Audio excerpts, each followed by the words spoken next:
"You came alone?" Travis called out in front of nearly a dozen coworkers, his arm draped around his new girlfriend, the freshly promoted head of finance. Everyone laughed. As for Hailey, she just forced a small smile and picked up her glass of water from the bar. The feeling of being stripped bare in a crowded room at a company party 3 months ago still lingered. Not because of the teasing about being single, but because of the pity in her coworkers' eyes. She knew it wasn't mean-spirited, they just related. A plain, quiet secretary who always got the job done, never the center of anything, not even attention. Hailey Brooks, 27, had been an administrative assistant at Orvion Pharmaceuticals for nearly 4 years. She was organized, quick to catch a late email, and remembered schedules better than the execs themselves. But to most people, she was still just the support staff. Quiet and forgettable. Hailey's life after work wasn't any better. She lived in a small rental apartment on the west side of the city, where buses were the main way to get around, and paying the bills felt like a monthly gut punch.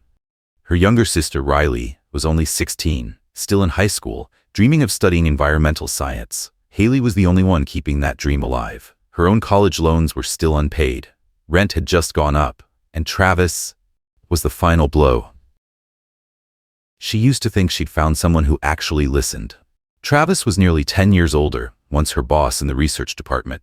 He had everything Hailey didn't: recognition, financial stability, connections, confidence, and a quiet undercurrent of condescension. At first, she mistook it for sharp insight. Later, she realized it was the attitude of someone who always believed they were above her. The breakup didn't happen through a conversation. It happened through a photo. Travis and his new girlfriend on vacation together, smiling, posted publicly on the company's internal network. No explanation, no apology. Just a silent message in their eyes. "You really thought you were enough?" Hailey didn't cry. She never cried over Travis. But she still remembered how her coworkers pretended not to know, then whispered behind her back. She walked past all those looks in silence, telling herself, "I won't be humiliated like that again." Next week was Orvion's annual party. This time it would be held in the event hall on the 27th floor of the Alden Hotel, an invite-only night for employees and their plus ones. Everyone was buzzing with excitement. Some were picking dresses, some booking hair appointments, others gossiping about who would show up with whom. Hailey stayed quiet. She didn't want to go, but not going felt like admitting defeat, and going alone. Hailey had already done that. She wasn't about to do it again. That night, scrolling through her phone while waiting on laundry, an ad flicked past. Event companion, a partner for any occasion. Discreet, respectful, low-key. Hailey almost skipped it, but her finger paused, then scrolled back, just to look. There were lots of profiles. Some looked like movie stars, others were way too slick. A few had bios that read like auditions, but one profile sat quietly in the middle. Few photos, no long description. Alden Reed, $400 for one evening. No more than one event per week. No personal questions. Able to adapt to any setting. Not the most attractive guy, not the cheapest either.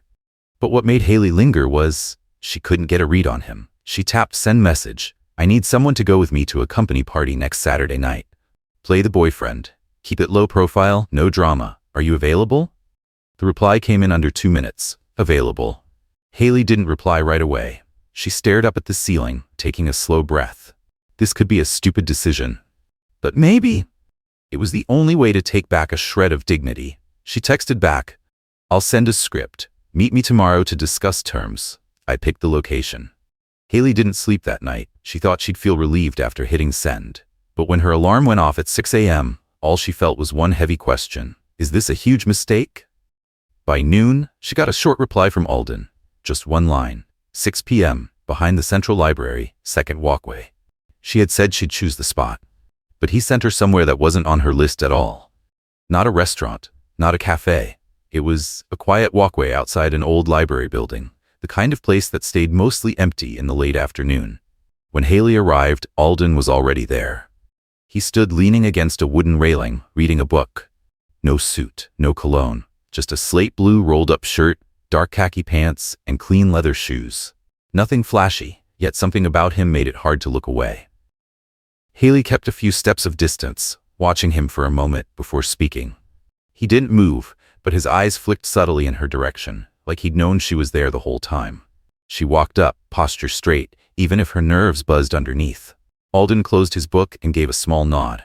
No handshake, no extra smile, no performance. "I'm Hailey," she said. "I know," he replied. His voice was neutral, not warm, not cold, but oddly easy to listen to. "I'll send you a short script. Everything you need to remember fits on one page." Hailey held out her phone, the Notes app already open. "We've been dating for about 3 weeks, she said. "Met for the first time at the state library during a photo exhibit. I dropped my bag, you helped me pick it up. We talked for a few minutes, exchanged numbers, went on a few dates. Now we're a couple." "Got it," Alden nodded. "You're a freelance creative designer," Hailey continued. "Mostly remote work, not tied to any one place. Just left a startup." "Okay. You're not into sports, but you can fake some interest if someone asks. You like indie music, documentaries. Don't go too deep into the work stuff, and under no circumstance should you ask me personal questions." "Understood." Hailey frowned slightly. "Don't you have anything to ask me?" Alden shook his head. "If there's anything you need me to know, I'll remember it. If not, I'll do exactly what you asked." "Then let's be clear," Hailey said, her voice lower. "No affection, no unnecessary touching. Don't make anything feel real. I'm hiring you. That's all this is." "That's all it is," he echoed. She studied him for a few seconds more. Still couldn't pin down what kind of person he was. The way he stood, the way he looked at her, the rhythm of his voice. It didn't feel like someone working a service gig. But it also didn't feel like anyone she'd ever met. There was something about him that made people keep their distance, and yet made it impossible to look away. Just before she turned to leave, Alden pulled a small card from his shirt pocket. Thick, like a business card. He didn't hand it to her. He just placed it on the railing between them. "What's this for? If anything at the party feels off, if you think it's getting out of hand, say this 3 times. Sunlight latte." Hailey looked at him like he'd started speaking another language. "Is that some kind of code?" "No, just a way to tell me when you want everything to stop." "That's weird. That's why it works." Hailey held the card, unsure whether to be annoyed or impressed. She wasn't used to people who didn't over-explain or didn't need to. "Saturday, 7 p.m., I'll pick you up," Alden said. Then he walked away, without looking back. Hailey stayed where she was, fingers curled around the card, heart beating out of rhythm. She'd prepared herself for a cold, transactional exchange, a straightforward deal about pretending to care. But the man who just walked off left something else behind. Not trust. Curiosity. And Hailey wasn't sure if that was a good thing or a bad one. The party started at 7 p.m., but Hailey arrived nearly 15 minutes early. She stood near the reception area, where soft golden light from the glass ceiling reflected off the sleek black stone floor. Her dress was pearl-toned with a square neckline, simple but perfectly tailored to her petite frame. Her hair was pulled into a low bun, nothing fancy, just a small silver clip tucked in. Everything about her look was just enough, not flashy, but far from forgettable like before. She was signing in when a familiar voice came from behind. "Didn't think you'd have the guts to show up alone after last time." Travis. His voice wasn't loud, but loud enough for people nearby to glance over. The kind of line that sounded offhand, but was clearly rehearsed. He wore a light gray suit with a Bordeaux silk pocket square, his trademark taste, something he was always too proud of. His arm was around his new girlfriend, and his smirk curled like he'd just watched a comedy at someone else's expense. Hailey froze for less than a second, then quickly lifted her head. She gave a soft smile, said nothing. Her eyes flicked past Travis and back to the sign-in sheet like she hadn't heard a word. But inside she could hear the blood pounding in her ears. The stares around her weren't imagined this time. She walked briskly toward the small bar area on the left side of the ballroom. Grabbing a glass of water, she tried to steady her hand as she brought it to her lips. And then, somehow, without her noticing, someone was standing beside her. He didn't speak, just placed a hand gently on her lower back, not too close, just enough to tell her, "You're not alone." She turned. Alden, black button-down shirt, matching suit jacket, no tie. Collar open, 2 buttons, just relaxed enough, but still put together. His hair was slicked back, his face calm, as if nothing had happened. But his eyes? Those eyes were looking at her in a way no one else in this room ever had. "Sorry I'm late," he said softly, just for her. "Traffic was heavier than I expected." Hailey tightened her grip on the glass, gave a small nod, and said nothing. For a moment, it felt like every eye in the room had turned toward them. "Shall we?" Alden asked, offering his hand. She set the glass down and slipped her arm through his. His grip was steady, grounded, like he belonged in this kind of world. A world she'd never felt allowed to step into. They walked through the main hall, passing clusters of coworkers already forming around cocktail tables. A few heads turned, a few whispers followed. Sandra from HR nudged the person next to her when she saw Alden give her a polite nod. He's playing the role, Hailey thought, and playing it a little too well. I'm Alden, Hailey's boyfriend, he said effortlessly, shaking hands with the people she introduced him to. Nothing more, nothing less. Smooth, measured, perfectly in sync with every social cue. And when someone asked, "So how did you two meet?" he smiled, exactly as scripted. 3 weeks ago, she dropped her purse at a photo exhibit. I helped pick it up. The rest is history. The group around them laughed. The tension eased. But Hailey started to feel off. Because Alden wasn't just reciting the script. He was speaking like someone who had actually lived those moments. As they made their way toward the stage area, Travis appeared again. This time, alone. He stepped directly into their path. That same smug half-smile stretched across his face. "Well, looks like you finally found yourself a plus one," Travis said, eyes flicking from Hailey to Alden with that slow, sizing-up look. "Looks like the rent-by-the-hour type." Before Hailey could react, Alden spoke. His voice didn't rise, but it cut sharp. "You're right. I do charge by the hour," he said calmly. "But I doubt she's boring enough to need to pay for someone to stand next to her." Travis froze. A few people nearby stifled their laughter. "And who the hell are you?" Travis asked, his tone dropping. "Her boyfriend," Alden replied smoothly, "and I don't think she needs you rehashing old history." Hailey could feel it. The energy in the room had shifted. No more smirks, no more whispers. Travis took a step back, lips tight, then turned and walked off. She and Alden kept walking, silent, toward the main hall. Hailey glanced at the man walking beside her. He didn't look back, just kept his pace steady. But somehow she knew. He had just pushed back a wound she hadn't been able to heal in months. And in that moment, for the first time, Hailey wasn't sure she could still tell the difference between what was acting and what was real. The next morning, Hailey woke up with a strange feeling in her chest.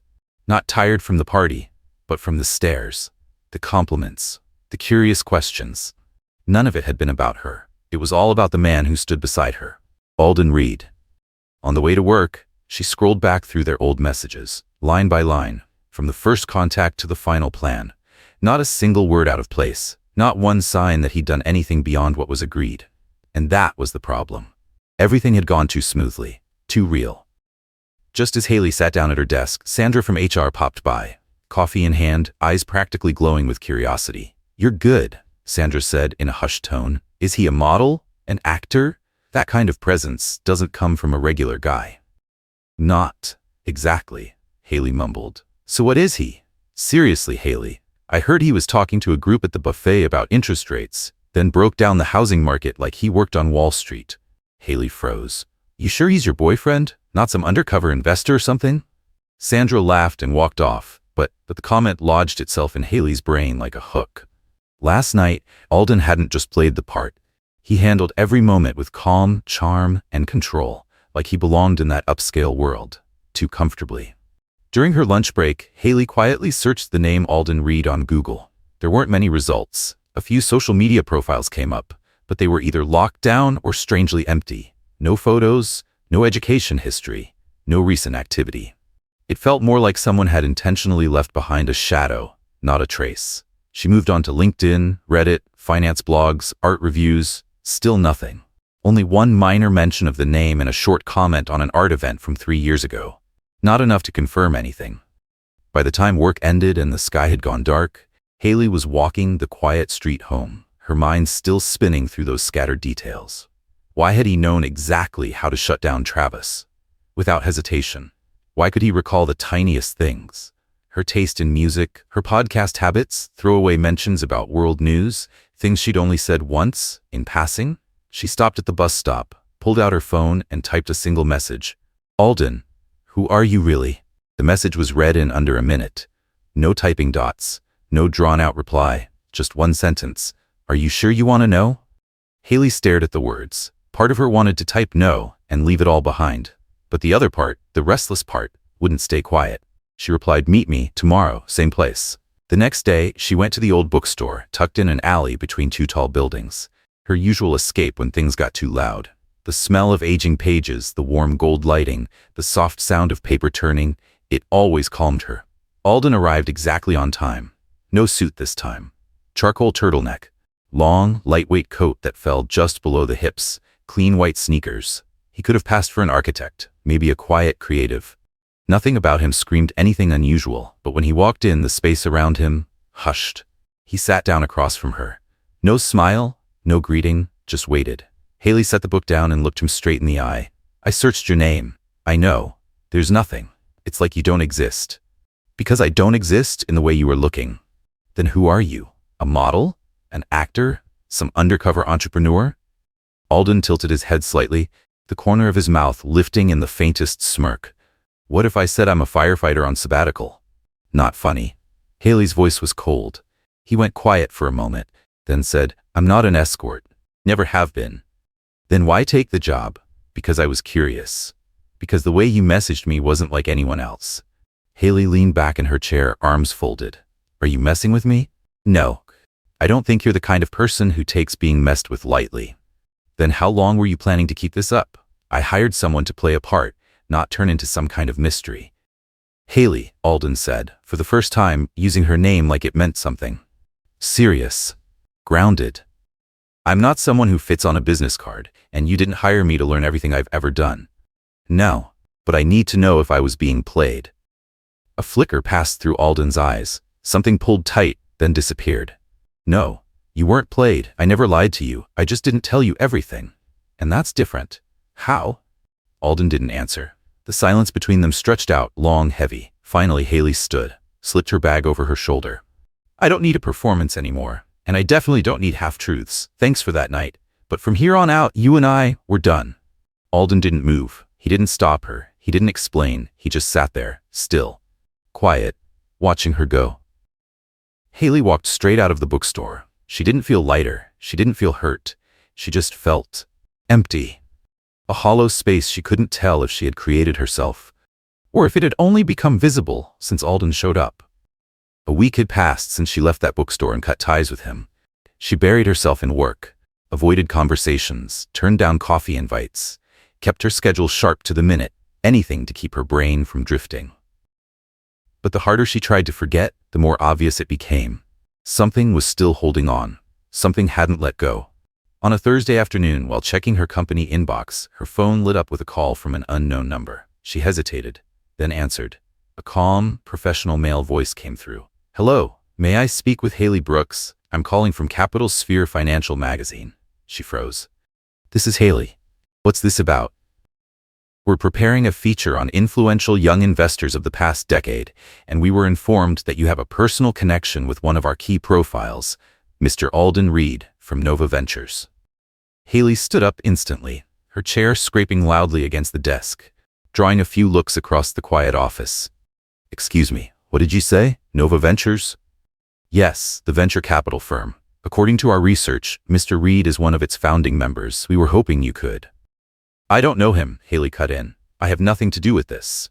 She hung up immediately, heart pounding, pulse racing in her ears. Her whole body felt like it had been doused in cold water.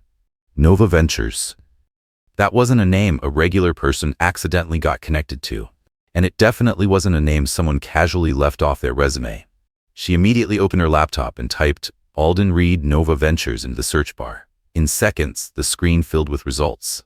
Not social media, not forum gossip, but articles from Forbes, TechCrunch, Business Insider. In one feature titled The Young Minds Reshaping Venture Capital, she saw his face. Alden, white dress shirt, gray suit, hair neatly swept back, standing among three other people, all co-founders of Nova Ventures. Beneath the photo, the caption read, Alden Reed, 29, founding partner and chief strategist at Nova Ventures, a venture capital firm valued at over $800 million in just 3 years. Hailey didn't move. She couldn't. She just sat there, completely still, staring at the man she thought she hired, and realizing she never really knew him at all. The man she'd once hired for $400. The man who only spoke in clipped, precise sentences. The man who stood quietly behind her at that party, shielding her from Travis without hesitation, was an investor holding equity in multi-million-dollar companies. She kept scrolling, One section of the article explained that Alden came from a background in traditional finance, having worked at a major firm before walking away to start his own venture. A few years later, he seemingly vanished from the public eye. No conference panels, no keynote speeches, no media interviews since 2020. And suddenly everything started to click. The way he spoke about markets, the calm when things got tense, his posture, voice, the way he watched people. These weren't traits learned in some escort training. They were lived. Without hesitating, Hailey sent a message. "I need to see you, not for a performance." Not long after, a reply appeared. "Meet me at 8. Rooftop, 10th floor, same place." The old spot was the rooftop of an abandoned apartment building, the same place Hailey once took her younger sister to watch fireworks on Independence Day. Private, quiet, invisible to the world. When she arrived, Alden was already there. Leaning against the railing, hands in his pockets, the city lights casting sharp lines along his cheekbones and the bridge of his nose. Hailey walked straight up to him. No small talk. "I just found out who you are." Alden gave a small nod. No surprise in his face. "Nova Ventures," she said. "You're the founder." "Yes. And you let me hire you for $400. It wasn't about the money." "Then what was it about?" "I wanted to stop being myself, just for a while." Hailey let out a short, dry laugh, not out of humor. "Do you realize how insane that sounds? I thought I was hiring some random guy to save face at a company party, and it turns out I was play acting with someone who could probably buy the company I work for." Alden turned to face her, eyes meeting hers. "Yes, and that doesn't change a single moment we shared." "You're serious?" "I used to live in the public eye. Media, stages, spotlight. I had everything, until I lost the one thing I never saw coming." He paused. "Trust." Hailey looked at him, waiting for more. "The woman I was going to marry," Alden said quietly, "conspired with a business partner to cut me out of the biggest deal of my life. They used our relationship to manipulate my decisions, to steer my investments." His voice didn't shake, but something behind it did. "When it all fell apart, I disappeared from the media, from everything. Since then, I only show up under other names, or not at all." She didn't say anything. "I said yes to you, not because I wanted to play some twisted game," he continued, "but because, for the first time, someone approached me without knowing who I was. You sent me a script, short, direct, no flattery, no fishing. You didn't want me, you just wanted the role filled. And that made me not want to play a role at all." Hailey felt something shift inside her, something heavy, sinking. "Why didn't you tell me sooner?" Alden looked at her, and for the first time, there was no shield in his face. "Because I was afraid you wouldn't see me the way you did before." For the first time, he didn't look untouchable. He looked tired, like someone just trying to hold on to the last simple thing in a life that had stopped being simple a long time ago. Hailey turned away, eyes locked on the city lights below. Inside her, everything clashed. Confusion, anger, something close to pity. But clearest of all was the feeling that she was standing on a line she couldn't uncross. And what scared her most was realizing she wasn't sure she wanted to go back. She didn't say a word after Alden told her about the betrayal. She just stood there, hands gripping the cold iron rail, eyes following the slow streams of headlights in the distance. The city below buzzed like always, but between them stretched a silence no one could step across. Alden moved closer. Not too close. Just enough to make his presence known without pressing against hers. "The day Nova Ventures went public," he said, voice lower than usual, "was also the day she asked me into a private meeting and placed a signed agreement to end our engagement on the table." Hailey turned her head slightly, eyes narrowing. "She waited until after I'd signed all the IPO paperwork, before any shares were transferred, before any of the legal protections took effect. Then she vanished, along with one of the people I once trusted most in the business." He paused. There was a tight metallic edge in his breath, like something barely holding together. "She didn't need the money. She did it to watch me fall apart, and she succeeded." Hailey leaned fully against the railing, arms crossed, still silent, still listening. 6 months after that," Alden said, voice steady but far off, "I pulled out of the media, stepped down from the board, gave my seat to the rest of the founding team. No press release, no correction of the story. I just disappeared." "And then you started playing the role of a regular person?" "Not exactly playing," he said. "I just wanted to know what it felt like to not be watched through the lens of wealth or reputation, to work without a business card, to talk to people without the weight of my name, to walk into a room and not be seen as a stepping stone. Hailey took a deep breath. The story was too real and too layered to ignore. "So I was part of that experiment?" she asked, voice soft but sharp. Alden turned to her again, held her gaze a second too long. He didn't rush to defend himself. He didn't flinch. "No, you weren't an experiment," he said quietly. "You were the exception." She gave a dry smile. "That sounds like a line." "You know what?" Alden tilted his head slightly. "Out of everyone I've met, you're the only one who never asked how much I made, never hinted at the fanciest restaurant in town, never threw cheap compliments at me. You said, stick to the script, nothing extra. You didn't need me to be someone." He paused. "And that's exactly when I wanted to be."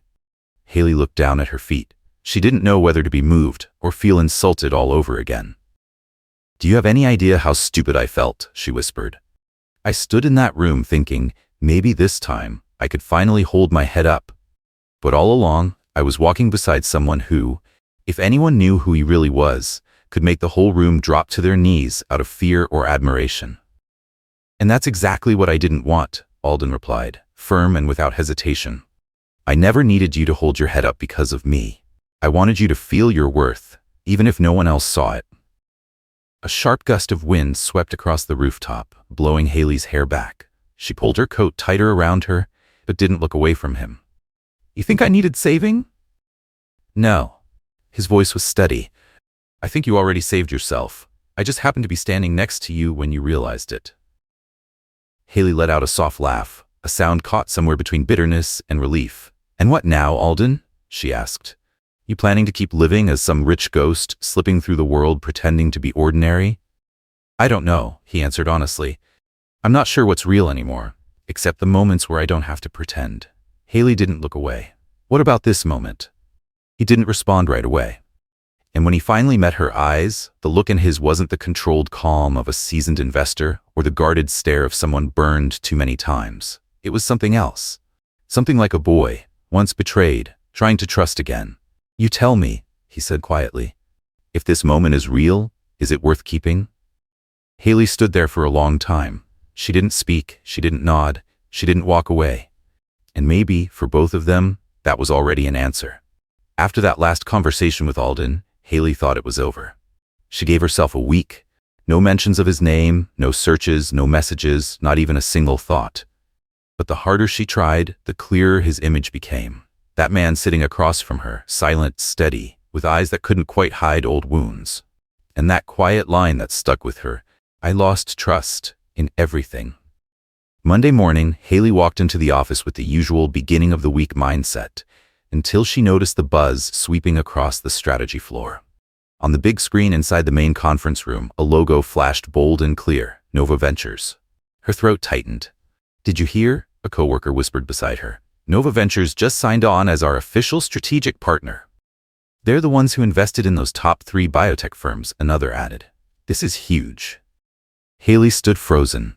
She listened to the company's CEO's welcome speech, her eyes locked on the slide behind him. And then, the moment the presentation ended, the partner from the investment side stepped onto the stage. Alden. He wore a sharp black suit, a pale gray shirt, and a neatly knotted navy tie. No extra words, no unnecessary expression. His face calm, cold, and composed, the picture of a seasoned investor. And there wasn't even a hint of the man who once sat across from her, quiet over dinner, listening to her talk about her sister. No trace of the man who had looked at her like no one ever had. Hailey held her breath. He didn't look at her. Not once. Didn't scan the rows of employees. Didn't acknowledge her presence. But she couldn't take her eyes off him. That strange feeling rose again. Anger, sadness, something close to longing, and something even closer to helplessness. All tangled into one. That afternoon, she got an email from HR. Subject line, Partner Briefing, Nova Ventures. Her name was listed among the team assigned to work directly with them. She gripped her mouse, her hand trembling just slightly. 6:30 p.m. Her phone buzzed. Not a call, just a single text.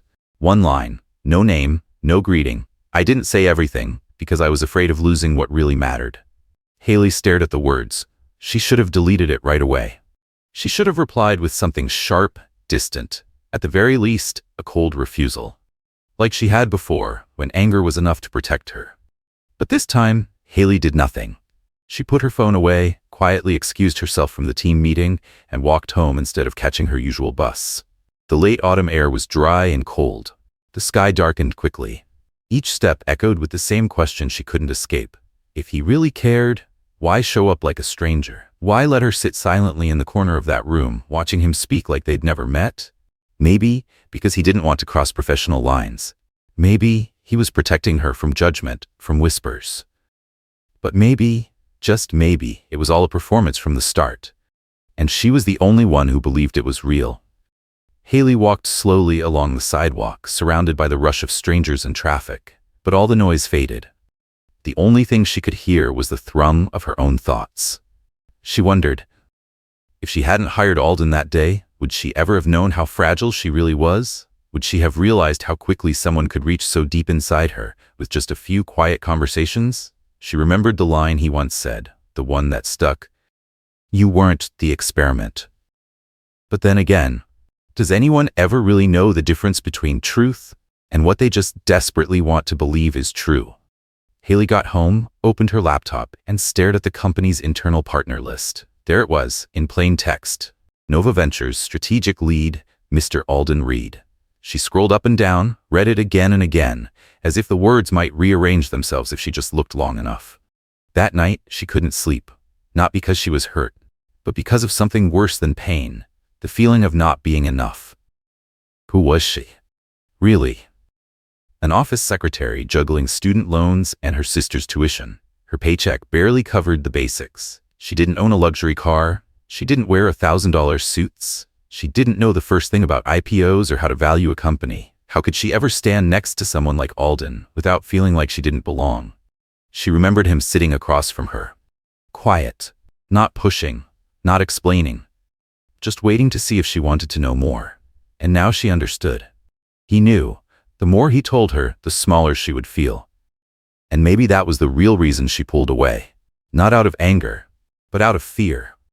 That morning, Hailey didn't go to work. She got off the train one stop early, walked through 2 quiet, mist-covered blocks, and stopped in front of a small, modest shop, tucked between rows of old brick buildings. A faded sign hung crooked above the glass door, Leaf and Brew.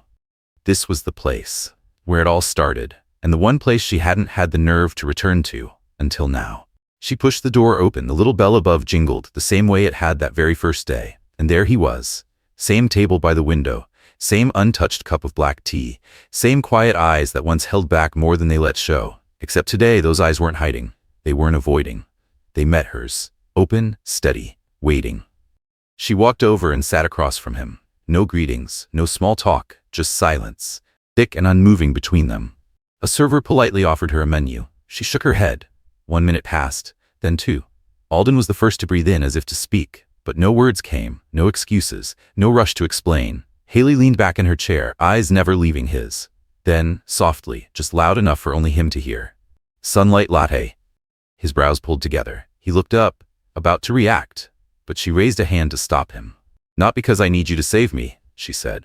I just wanted you to know, I remembered it, that I trusted you enough to hold on to a ridiculous code word all this time. Alden nodded slowly, and for the first time in days, he smiled. Not with charm, not with control, but with the kind of smile that only comes when you've been tired for far too long. Hailey tilted her head. I have one question. Okay, if you had everything, money, reputation, power, why choose to live like someone with nothing? Alden didn't answer right away. He turned to look out the window where the early light slipped gently through fading autumn leaves. Because people, he said finally, are only truly seen when they're not wearing anything, not even wealth. She narrowed her eyes. You wanted to be invisible? No, he said steady. I just wanted to know, when I had nothing left to offer, who would still choose to stay? Hailey sat in silence. His answer wasn't what she expected. But it was something she understood more deeply than she cared to admit. She had spent most of her youth trying to prove she was enough. Enough for respect, enough to be seen, enough to be loved without condition. And now, the man sitting across from her was searching for the very same thing. Just by walking a different road. You know, she said, voice steady, what made me angry wasn't that you hid who you were. It was thinking you were playing with someone you didn't think was worth being honest with. Alden looked up. His eyes met hers. And what hurt, she went on, was not knowing whether I was chosen because of who I am or because I was nothing at all. They sat there, in the quiet hum of a cafe filled with clinking spoons, casual orders, and the rush of cars sliding past on the street outside. And then, no one apologized. No one made promises. Only their eyes spoke, the gaze of two people worn down by hurt, now sitting across from each other with nothing left to defend. No armor, no roles, no pretense. Hailey reached out, gently slid the untouched cup of tea toward him. "If today," she said softly, "you weren't a millionaire investor, and I wasn't just a secretary trying to stay still in a world that was never built for me, if we were just two people starting over with a simple hello, what then?" Alden answered with a quiet nod. No words. But it was enough, and in a quiet corner of the city, inside a worn-out cafe, two people chose to hold on to something money couldn't buy. Honesty, and a chance to begin again. Not because of status, not because of circumstance, but because for once, they saw each other. Really saw, in a way no one else ever had.